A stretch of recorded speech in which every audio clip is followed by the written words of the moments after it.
እየመጣን ነው አለ። ከሱ ጋር ነበር የምንሄደው። ሌሎችም ነበር ጓደኞቼ፣ ከነሱ ጋር ነው የሄድኩት። ኦኬ ጥሩ። እሺ፣ ስለዚህ አሁን እናንተ ላላችሁት ጥያቄዎች ህሊና መልስ ትሰጥበታለች።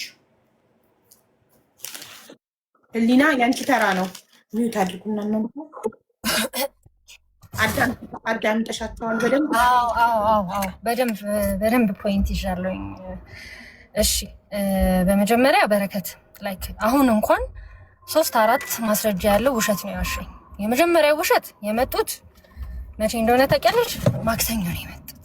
የመጀመሪያው ውሸታቸው ማክሰኞ ነው አይደለም፣ ለማስገመት ሰኞ ነው የመጡት። በአካል የመጡት ማክሰኞ ነው።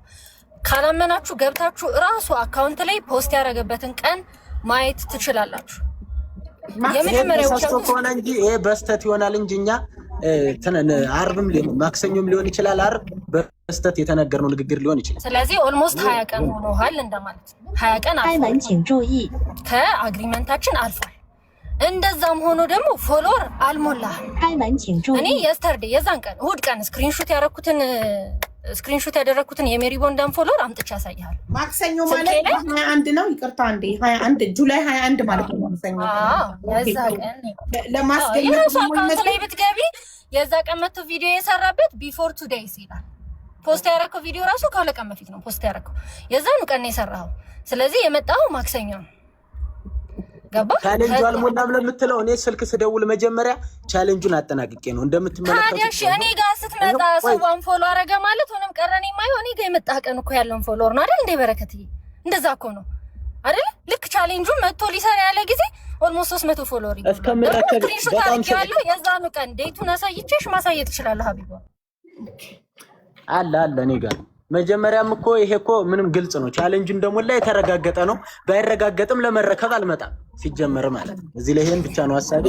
እኔ ማለት ነው እኔ በኮንፊደንስ እናቴ ትሙት ብዬ ማውራት እችላለሁ። አንተ በረከት ራስህ ደውለህልኝ 200-300 ፎሎወር ነው የቀረው ግን ይሞላል ብለኸኛል። አላልኳትም ብለህ ማልልኝ ደውለህ ብለኸኛል አላልከኝ እኮ ብዬሽ ነበር እኮ። ከዛ ሞልቶ ነው እንደገና እኔ ጋር የመጣ ሰዓት እኔ የመጣህበትን ሰዓትና ቀን አሳይቼ ስክሪንሾት አለኝ። ሆነም ቀረሰው አላረገ ምናምን የለም አላረግም። ሄሉ ይኸውልሽ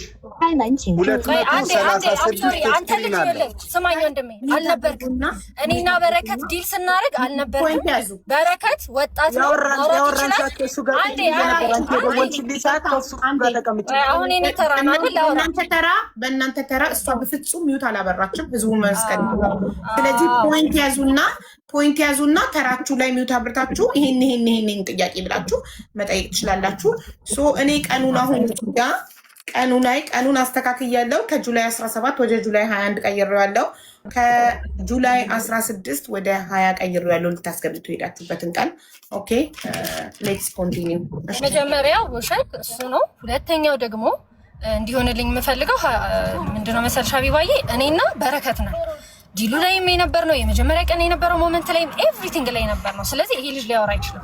ካሜራማኒ ከጎን አለ። ማስገባትም አልፈልገው እኔና በረከት ነን ዲል ያደረግነው እና ሜሪ ቦንዳ ሶስታችንን ማውራት የምንችለው ምንም አይነት ሀሳብ እንዲሰጥ አልፈልግም። ለዛ ቀን ለተፈጠረው ነገር ስላየ እንደ ምስክር ሊያወራ ይችላል። በተረፈ ግን በረከት ወጣት ነው፣ ማቹር ሰው ነው፣ ማውራት ይችላል። መቶም ዲል ያደረገው ራሱ በረከት ነው። ሰው በረከት ያወራኝ ኤግዛክትሊ። በዚህኛ የምንስማማለን። አንቺም ካሜራማንሽም ሆነ ሜሪ ቦንዳ አይገቡም። አንቺና ህሊናና በረከት ብቻ ናቸው የሚጨርሱት። ህሊና ለበረከት ተቀበለ። ስለዚህ ሁለታችሁ ብቻ ነው የምታረጉት። ሌላው ዲል ላይ መሰለኝ ብሎ ነገር የለም። አግሪመንት ነው። ሪትን ያልሆኑ አግሪመንቶች ነበሩን። ልክ ነሽ። ምክንያቱም እኛ አላማችንም መስጠት ነው። ገባሽ? መስጠት የሆነ ሰው ደግሞ አላማው ሰው አልቀበልም ይላል ብሎ ስለማያስብ እንዲህ አይነት ተንኮሎችን አያስብም። በአካል መጣ። ሲቀጥል ደግሞ ሂሳቡን እንኳን ያልሰራ ነው። ለምን እንደሆነ ታውቂያለሽ? ባለቤት እኮ አይደለም ይሄ ልጅ። ፎሎ እስካልሞላ ድረስ ባለቤት አይደለም። ስለ ብሩ ሊጠይቀን እኮ አይችልም አይደል እንዴ? መች ፎሎወር ሞላ? ይሄን ያህል ብር ሽጣችሁ ትሰጡኛላችሁ ብሎ ከኛ ጋር ዲል ለማድረግ ባለቤት መሆን አለበት። ቪው አሟልቶ ቻሌንጁን ተቀበለ እንጂ የሜሪ ቦንዳ ባለቤት አይደለም እስካለሞላ ድረስ። ስለዚህ ስለ ሂሳብ ሊያወራን አይችልም። አንድ ሰው ስለ ሂሳብ ሊያወራ የሚችለው 100,000 ፎሎወር መልቶ ልክ ሜሪ ቦንዳ ያንተ ነው ከተባለ ጊዜ በኋላ ነው። እኛ እኮ ቪውህ በልጧል፣ አሁን ቻሌንጅ መቀበል ትችላለህ ነው እንጂ ያልነው ባለቤት ነህ አላልነው። ገባሽ? ስለዚህ ይሄን በፍጹም ሊያደርግ አይችልም። እንደ አይነት ዲል ሊኖረው አይችልም። ቢካዝ ባለቤት አይደለህም በረከት። ባለቤት የምትሆነው ልክ ፎሎወሩ ሞልተህ አሁን በ21 የመጣህ ቀን ስናስረክብህ ነው። ከዛ ቀን ጀምሮ ነው አንተ የዛ ሱቅ ባለቤት የምትሆነው። እንደ ህጉ እንደዛ ነው። እሺ ሌላኛው ደግሞ አንፎሎ ቻሌንጅ ላስጀምሮ ነበረ። ውሉን ቀድሞ ከኛ ያፈረሰው ማን ነው? እራሱ በረከት ላይቭ ላይ ገብቶ እያለቀሰ የዛኑ ቀን ማታ አንፎሎ አድርጎ ሜሪ ቦንዳን አለ። ሶ ልክ የዛ ሰዓት ላይ ውሉ ተቋረጠ ማለት ነው። ቢካዝ ዲላችንን አፈረሰ። መጀመሪያ ግን ላይቭ ሪካርዱን እነሱ አምጥተው ማየት አለብን። ለምን ምን ብሎ እንደተናገረ ይሄው ልክፈትልሽ። እኔ ማሪ ቪዲዮዬን አይተሽዋል? እባክሽን ቪዲዮ ካለሽ ፖስት ያደረኩት ቪዲዮ እያንዳንዱ ኤቪደንስ ባይዘ ቆራርጬ ቢሆንም የኔ ጌታ ከያረከው ነገር የተቆራረጠ ሳይሆን ቅድሚያ ምን ቃል የተናገረው? ለምን አንቺ ያልሽኝ ይኸውልሽ፣ አልሰጡኝም። ቤተሰብ እየገባችሁ የሜሪ ቦንዳን አካውንት አንፎሎ አድርጉ። አሁን ዳይሬክትሊ እንደዛ ነው። እግዚአብሔርን ላይቭ ሪካርድ አንፎሎ ቻሌንጅ አድርጉ። አንቺ ተገናኘን፣ ሰላም አለኝ፣ ተያይዘን ወደ ሱቅ ገባንና ላይቭ ላይ መሆኑን ጭራሽ አላወኩም ነበር። ቀጥታ እንደገባን እንደ ትናንትና ሱቅ መጥቶ ማስገመቱን አላውቅም። ያንንም አልነገረኝም። ያንንም በሆዱ ይዞ መጥቶ ቀጥታ ላይቭ ገፈተና ላይቭ ላይ ቤተሰብ ይሄ እቃ 1.5 አያወጣም 300 ሺህ ነው የሚያወጣው አለ። ለአንቺ ምንም ነገር ሳይልሽ አምኗል ብሏል እኮ አለ። አዎ እኮ ብሏል። የመጀመሪያው እሱ ነው። ከዛ ደግሞ የዛኑ ቀን እንጂ ሌላ ምንም ክፉ ነገር አያወጣም፣ እቃ አያወጣም አልኩ እንጂ ይቆሉ አድርጉ። አንድ ሰው ይኸውልሽ ፍቅሬ፣ አንድ ሰው ፍቃድሽን ሳይጠይቅ ሀሳብ የገባሽ ቀና ሰው እኮ እና ስጦታ ለመቀበል ፈቃደኛ የሆነ ሰርቶ ለመለወጥ የፈለገ ሰው እኮ እናቴ ምንድነው መሰለሽ የሚያደርገው? ህሉ አይደል ይደውልና እኔ አስገመትኩትኝ እንዲህ አልሆነም ተባለ። ነገ ጧት ስመጣ ከሜሪ ጋር ሆነን አንድ ላይ እንድናወራበት ፈልጋለሁ አይደለም የሚለው። የመጀመሪያ ቀን ናይ ቤቴ ተቀበይኝ ያለኝ ልጅ የመጨረሻው ቀን እና በረከት ፒክ ላድርግህ እለዋለሁ። አይ እኔ ራሴ እመጣለሁ ነው ያለኝ። ከዛ መጣ። ሲመጣም ቁልፍ ስጭኝ ነው ደውሎ ያለኝ። ጠዋት ቁልፍ መቼ ነው የምትሰጡኝ? መቼ ነው የምታስረክቡኝ?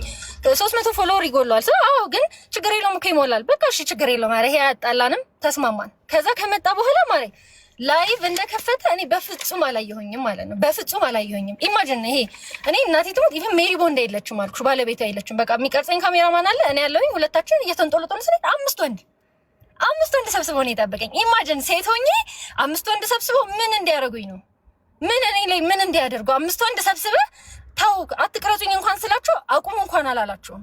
እግዚአብሔርን ጓደኞቹን ሰብስበው መጥቶ አምስቱ ነው ሲጮህብኝ የነበረው። ክርስቶስን እንዴት ስሜታዊ እንደሚያደርግ ልነግርሽ አልችልም። እሱ ብቻ አይደለም እንዲህ ማድረጉን ተይውና የመጀመሪያ ቀን ስትመጣ 5 ሆነህ አልመጣህም። ይሄ አጠገቤ ያለው ልጅ እንኳን አልነበረም። እኔ እናንተ ስናወራ ገባ።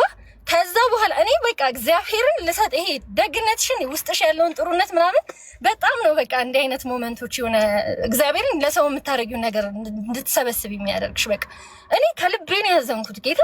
እሱ ብቻ አይደለም ይሄ እኔም ቀመር ውስጥ ከቶኝ ለማስጠቆር ሀሳብ የገባሽ በቃ ይሄ ህዝብ ፊት ለማዋረድ አለ አይደለ?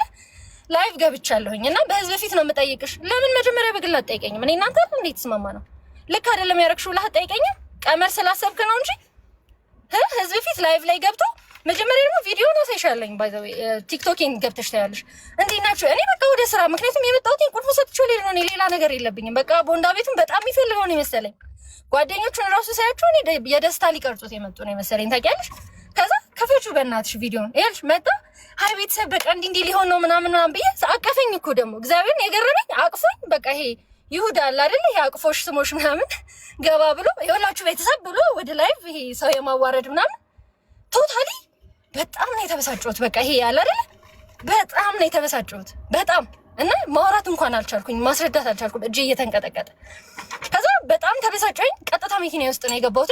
ትንሽ ቆየሁኝና ይኸውልህ በረከት ቁልፍ ይሸጣል ምናምን ብዬ ላስረዳውን ብዬ ይቀርጹኛል። ይኸውልህ አልኩት አንድ ሰው ይቅረጸኝና በህግ ነው የምጠይቃችሁ ካለ ፍቃዴ አናቆምም። ላይቭ መግባት መብታችን ነው። ይሰማል ላይቭ ሪካርዶቹ ላይ እንዳለ በህግ ጠይቀሃለሁ። ከዛ የዛን ቀን ተለያየን ምናምን። እዛን ሰዓት ላይ ግን ምን ሲል እንደነበር ታውቂያለሽ? ይሄ ሞሎ የሆነ ልብስሽን የምር ሰርቶ መለወጥ የፈለገ ሰው ሲጀመር እንደዚህ አያደርግም። ልትሸጠው ነው የፈለግከው። መጥቶ ሊሸጥ አስገምቶ ደላላ የማይሆን ብር ጠራለት። ከዛ በኋላ አለቀሰ፣ ወድባሰው ምናምን። ኤክስፔክቴሽኑ ወዲያው 1.5 ሚሊዮን ሽጦ እንደሚያፍስ ነው በቃ ያሰበው። የምር መስራት የፈለገ የሚለወጥ ሰው እንደኔና እንዳንተ ከታች የተነሳ ሊስትሮ የሚሰራ ሰው ይህንን አይንቅም። ሰርተህ ነው ያመጣኸው። እኔ ሰርተህ ማምጣትህን አልናኩኝም። ሀሳብ የገባ ሰርተህ በላብህ ስላመጣህ መጠየቅ ትችላለህ። የጠየክበት መንገድ ግን አግባብ አይደለም። በተንኮል ነው የጠየከኝ። በጣም ያናደደኝ እሱ ነው። ሰርቶ መለወጥ የሚፈልግ ሰው ህይወቱን መለወጥ የሚፈልግ ሰው